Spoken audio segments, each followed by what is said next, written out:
Cartels all over the world have a reputation for causing widespread violence and fear, but things don't always go their way. Sometimes they reach too far, going against brave individuals or groups that retaliate, attack, and put out members of the cartel.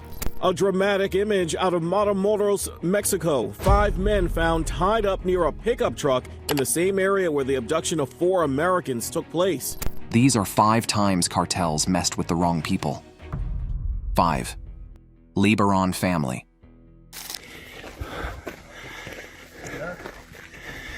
On November 4th, 2019, members of the Lebaron family were traveling on the cold, rocky dirt road through Sierra Madre Mountain, 110 kilometers from the U.S.-Mexico border, when the event that shook the whole world happened. Several Americans, mothers and their children, ambushed and killed in Mexico. The Lebaron family is an important American-Mexican family who have lived in the isolated La Mora community for many years. They are a Mormon family, one of the early Mormon big names who moved to Mexico in the 1890s. But Alma Dayer Lebaron led his family to settle in Chihuahua, Mexico in the 1920s. They bought lands in Sonora and Chihuahua, establishing colonies and growing into what is today known as the Lebaron Church. As drug-related crimes began to spread in Mexico in the 2000s, the Lebarons found themselves right in the thick of it. Benjamin Lebaron, great-grandson to Alma, openly spoke against the violence, incurring the wrath of the cartels. The cartels struck the Lebarons for the first time in 2009. On May 2, the 17-year-old brother of Benjamin, Eric Lebaron, was kidnapped by members of the cartels with a ransom demand of $1 million. However, the young man was released by his captives days later without any payment. The Lebarons continued to speak out against the powerful cartels, drawing international attention to their crimes in the region. On July 6, members of the deadly group invaded the Lebarons and kidnapped Benjamin and his brother-in-law, Luis Vidmar. They brutally tortured Benjamin and Luis before killing them and dumping their bodies the next day. It's kind of sad, actually, and very heartbreaking that it's come back. The cartels also left a note that this was a warning strike for the Mormons to stay out of the cartel's business. Somehow, the cartel and the Mormons have lived side by side since then, with several clashes happening between the two groups, but none was as shocking as the massacre in 2009. On this fateful day, the family and other members of the Mormon community were attending a wedding in a 3-car convoy. They were traveling through a perilous road under the control of Mexico's fearsome cartels when cartel gunmen opened sporadic fire on the cars. They didn't stop until the cars caught fire, burning many of the occupants alive. Family involved in that deadly ambush in Mexico, 3 women and 6 children, were killed by members of a Mexican drug cartel on Monday. In total, 9 members of the Mormon community were killed in the gruesome attack, including 8-month-old twins, 12-year-old Howard Jr., 10-year-old Crystal, and their 30-year-old mother, Ronita Miller. Others were 2-year-old Rogan, 11-year-old Trevor, their mother Donna Ray Langford, and Christina Langford. The grandfather of the slain kids, with shaking hands and tearful eyes, recorded the aftermath on his phone, burnt human remains lying inside a burning, blackened vehicle. As news of the massacre traveled, Mexican authorities claimed the cars were mistakenly attacked by one of the rival drug cartels fighting over territories. But U.S. media linked the killing to the Lebaron family's activism against the cartels. The United States President Donald Trump immediately offered to send troops to clear out the cartels, while the Mexican president publicly declined the offer, citing the damage a full-blown war could cause. The two countries set out to work on fishing out the perpetrators. The United States FBI was invited, with the Mexican Foreign Affairs Secretary saying they did so because of the involvement of U.S. citizens. Dozens of FBI agents swarmed La Mora in search of evidence that could lead to the takedown of the killers, but the cartels had disappeared to their hiding places. After an investigation, Mexican authorities said a newly formed Los Jaguares cartel, a branch of the Sinaloa drug cartel, might be responsible. The manhunt was finally successful, with several suspects taken into custody on December 1, 2019. They included Roberto N., believed to be the mastermind, and Alfredo L., believed to be connected to the event. The arrested cartel members are part of the La Línea drug cartel, with Fidel Alejandro Villegas, director of public safety in Llanos, Chihuahua, also arrested for offering help to the drug cartel. Authorities have arrested a police chief in connection with the massacre of 9 Americans last month. 4. Virginia Vallejo. Virginia Vallejo is a Colombian journalist, popularly referred to as Pablo Escobar's ex-mistress, but not many knew how she helped Escobar's rise to celebrity status and her role in bringing the cartel kingpin down. Pablo Escobar operated a fairly modest drug-dealing business before he met Virginia. His rise to national stardom in Colombia can be attributed to one woman, Virginia Vallejo. Virginia Vallejo Garria was born in Colombia on 26 August 1949. She attended the Anglo-Colombian school and taught the English language in the 1960s. Through the 1970s, Virginia was host and presenter of multiple television programs in Colombia. Thanks to her versatility, she was the host for a wide range of TV shows, including musicals, quizzes, and cooking programs. She appeared in films and commercials and got invites from other countries. She also hosted international events and won the award for the best television anchor 3 times in a row from 1978 to 1980. Virginia's career was going as she would have liked it. She was a success story not just in Colombia but also on an international stage. And most importantly, she had a recognizable platform that would later go on to catapult Escobar to national fame. In January 1983, Virginia interviewed Pablo Escobar in what was his first ever appearance in an interview. The interview was strategically filmed at Medellin's garbage dump with Escobar talking about a charity project. The interview projected Escobar as someone who was helping the Colombian people. Escobar was an angel for many here in Medellin. In return, Escobar opened the doors of his empire to Virginia. The two began a romantic affair that saw Virginia serve as Escobar's valued confidant, even though Escobar was married at the time. Virginia enjoyed Escobar's wealth. She had complete access to him, and the drug lord financed some of her trips out of the country, although some of them were to move drugs for Escobar. According to Virginia, Escobar had a lovable personality that she quickly fell for, but it's unsure how much of this was mutual, as you'll understand in a while. Through Virginia's already successful platform and her reputation as a journalist, Escobar was able to promote a positive and philanthropic public image. Some major newspapers celebrated him as the Robin Hood of Medellin, and he is still remembered as such in some areas. Throughout the course of their 5-year affair, Escobar advanced his drug business and grew in notoriety, with Virginia being aware of most of the operations and partners. She knew about other drug traffickers and how the drug cartels influenced the politicians. However, in 1987, the pair had a major fallout. Escobar had gained so much power that Virginia became a liability for him. He claimed she had other lovers and decided to cut her off. This was when she realized how much of a hit her career had taken due to her association with a drug trafficker. Her friends shunned her, and she no longer had access to the elite circles she once enjoyed. TV stations also canceled her contracts, ending her career in 1994. Virginia learned that Escobar had been exploiting her public image all along. Banking on her charm and connections in high places, Escobar was able to legitimize his image and gain societal influence. Realizing this and pained by the downward spiral of her career, she decided to take down Escobar's cartel empire. They would reach them in America, so they have to go to Europe. And as soon as they are out, he'll feel free to destroy everything. In an interview aired on Colombian television, Virginia Vallejo revealed all the secrets she acquired for 5 years. She exposed the drug cartels and the politicians supporting them. She implicated former presidents, justice ministers, and other high-ranking officials who perpetrated crimes on Escobar's behalf, as well as those who were paid to look the other way. Her bravery endeared her to the Colombian people, but also made her a target of the powerful people she had exposed. The United States offered her political asylum, and in 2006, the Drug Enforcement Administration helped her flee to the U.S., where she lives till today. Her departure was televised on national TV, drawing over 14 million viewers, a number even the 2006 World Cup could not garner. After settling down in the U.S., Virginia revealed more information in her book, Loving Pablo, Hating Escobar, published in 2007. She also supplied more information that helped the authorities bring down the Colombian cartels. 3. Miriam Rodriguez. On January 24, 2014, Miriam Rodriguez's phone rang at 4 a.m., and when she answered, it was her eldest daughter, Azalea. But this was no ordinary call. When Miriam finally located her phone as the sleep disappeared from her eyes, she received the most shocking news of her life. Her youngest daughter, 20-year-old Karen, was in the custody of kidnappers, and they were demanding $77,000 in ransom. The kidnappers were the Zeta drug cartel, and Miriam's family knew how dangerous this gang was. They could carry out their threats without any hindrance from the authorities.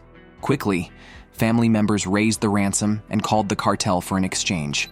The gang gave specific instructions, which Miriam and her family followed. They delivered the money to the right spot, and then the waiting game began. Perhaps they'll get a call with Karen's location, or maybe they'll release her, and she'll locate her way home.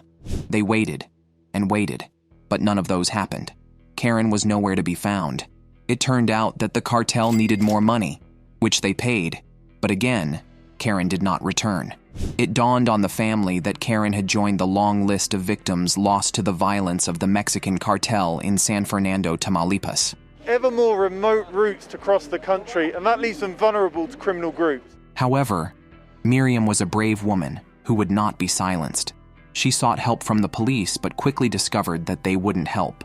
So, Miriam got to work.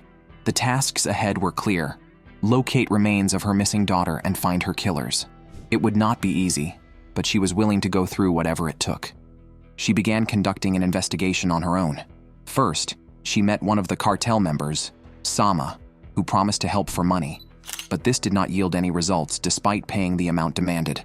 Left with nothing but the name of the cartel member, Miriam would roam the streets of Tamaulipas tracing his steps and hoping for any useful information. She also turned online, and one day, she found a Facebook account belonging to Sama. Through the Facebook account, she found Sama's colleagues and families and started visiting them. She befriended his family members until she could extract important information from them. To protect herself, Miriam had to put on disguises and dyed her hair sometimes. When Miriam eventually got the attention of a federal officer, she shared her information, and this finally led to Sama's arrest after unending pressure from Miriam. Sama released the names of other cartel members, one of whom took Miriam to the ranch where Karen was killed. In total, Miriam brought down 10 members of the cartel. Now came the impossible task of finding her daughter's remains. Not only was Mexico's law enforcement in complete shambles, but the symptoms were all over the forensic department. Each process could take multiple months. Records could disappear at any time, prompting a restart of the entire process. Some families go through the process multiple times and still do not find their lost family member. For Miriam, her case was slightly easier than the others, because she knew where her daughter had been killed and saw some of the remains recovered in Basurero in 2014, when the Marines wiped out the Zeta cartel. On January 7, 2015, a positive match was finally made for Karen's DNA, but Miriam still wasn't sure. The Mexican system's corruption and incompetence are such that they could lie about things like this. Plus, she could already notice some inconsistencies in the reports. However, she moved on and devoted her time to helping other families who had lost loved ones. Her movement got widespread support, and she became known internationally, not just for her bravery, but for her dedication to helping others find their relatives. On May 10, 2017, gunmen attacked and shot Miriam 12 times, leaving her to die in her home. And now to our ultimate pick. A local branch of a popular Mexican cartel saw an elderly man and thought they could get away with intimidating him. But oh boy, were they about to make the gravest mistakes of their lives, literally and figuratively. Not only was he ex-army with all his sons still on active duty, he was rich and well-connected. The cartel strolled in one afternoon and trashed the whole place, a message to the new property owner. He contacted his sons, who brought in their colleagues. They tracked the cartel members and took them all out. Never mess with the wrong guy, yeah? 2. Hipolito Mora. Hipolito Mora Chavez was born on July 26, 1955 in Michoacán, Mexico. He became known worldwide in 2013 when he organized a vigilante self-defense group to battle and curtail the activities of the Knights Templar cartel in his town of La Ruana. The cartel had a chokehold of the whole La Ruana, controlling the harvest and sale of limes by local farmers. They issued constant threats, and anyone who didn't do as they were told was kidnapped, tortured, or killed. Mora was also affected as his son was banned from harvesting lemons on their farm. By 2013, Mora had had enough of the cartel activities and decided to do something about it. He organized a movement for the farmers and ranchers to band together against the cartels, a vigilante self-defense group to protect Michoacán. The group was known as the Autodefensas, and they directly opposed the cartels. Fueled by their loss and a sense of injustice against their town, The auto defenses set out to expel the cartels from Michoacán. They didn't have any help from outside, but they continued fighting under Mora's leadership, whose bravery would later draw federal attention. When the government learned about their heroics, they extended their cooperation, and this yielded significant results. The government wanted to take down the cartels for their roles in the manufacture and sale of drugs. Thanks to their collaboration, they were able to arrest several prominent members of the cartel. The Knights Templar cartel were finally ejected from Michoacán, and many of the auto defensas continued fighting against other cartels in other parts of Mexico. But Mora stayed back to attend to his farming business. Mora's exit left a leadership vacuum in the self-defense group, and in 2014, a tussle began that almost tore down the group. Some of the leaders were arrested for the ensuing crisis, while others left after signing deals with authorities. Mora realized that his leadership was needed again and volunteered to return. By this time, the government was battling the Jalisco cartel, and there was not much in the way of homegrown cartels who had managed to infiltrate the self-defense groups. However, other people were also eyeing the leadership role. One of them was Luis Antonio Torres, also known as El Americano, who had organized his own self-defense group and wanted the overall leadership role of the groups. Mora did not trust El Americano. Mora believed he was working with the cartels and decided to prevent him from the group, but this led to an all-out battle between both groups. On December 16, 2014, the two groups were engaged in a fierce gunfight that resulted in 11 deaths, 5 from Mora's faction and 6 from El Americano's group. Among those in Mora's group was his son, but this tragedy didn't discourage him. He continued the fight against the cartels and appeared in the media to condemn them. Mora also ventured into politics, advocating for better laws to protect innocent citizens. On June 29, 2023, Mora was traveling in an armored vehicle in La Ruana when he entered an ambush. Gunmen fired many shots at the car, which was later set on fire, killing Mora. Mora's death shook the nation, leading to questions about the perpetrators. Investigations pointed to El Gordo, a former member of the cartel who infiltrated the auto defensas and formed his own cartel known as Los Viagras. His cartel was a rival to the infamous Jalisco New Generation cartel. El Gordo and Mora had a long history of rivalry after Mora exposed the locations of some of their drug labs to the authorities. Mora's sister, Guadalupe Mora, also accused the Army, National Guard, and Civil Guard of being complicit in Mora's death. According to her, Mora was supposed to be guarded by soldiers at the time of the attack, but was nowhere around him, leading to his death. She went further to explain how El Gordo had the power to manipulate law enforcement agencies to work for him. In April 2020, La Serena, El Gordo's right-hand man, was captured by Mexican authorities for his part in Mora's death, but he was released after an ambush by El Gordo's men. El Gordo himself was never charged for the death. 1. Don Alejo. Alejo Garza Tamez, popularly known as Don Alejo, was a Mexican businessman and farmer who messed up a whole gang of Los Zetas cartels at the age of 77. Don Alejo started life on July 17, 1933, and spent his childhood in Nuevo León. While growing up, he and his brother-in-law helped their father to sell lumber. He worked hard and was known as a reliable and honest man. His friends and relatives considered him an honorable man who always kept his word. He was always ready to assist his local community in any way he could. Don Alejo was also a skilled hunter and fisherman. He learned the ropes quickly and earned himself a good reputation in marksmanship. This led him to collect sporting rifles that he used for hunting deer, geese, and doves. After working hard and earning enough to start his own ranch, he bought the San Jose Ranch located in Tamaulipas, 15 kilometers away from Ciudad Victoria, and employed a few people to help him attend to things. This was where he earned his legendary status as the man who wiped out the cartel single-handedly. One day on November 13, 2010, while he was working as usual on his ranch when members of the Los Zetas cartel rolled in their truck, taunting Don Alejo. Then, they made a demand and left. He was to hand over his ranch to the cartel, and he had 24 hours to comply. Failure to do so would be met with a strict punishment by the cartel. Don Alejo never thought about it for a second. He was never going to hand over his property. At the end of the day's work, he called his workers, settled everyone, and told them to take the next day off. Then, he got to work. He opened his cellar, gathered his firearms, and loaded everything. Then, he placed them strategically at various spots, some close to windows and others near doors. The next day, the cartel members arrived and fired warning shots in the air, expecting the 77-year-old to cower and run to them with his keys and documents. But they were wrong. They didn't expect what happened next. Don Alejo fired shots at them, meeting one or two while the others quickly ran for cover. From their covers, the cartel members responded with gunshots and grenades, but Don Alejo was not deterred. He moved from one spot to another, targeting the cartel members and making it seem like there were more people inside the ranch.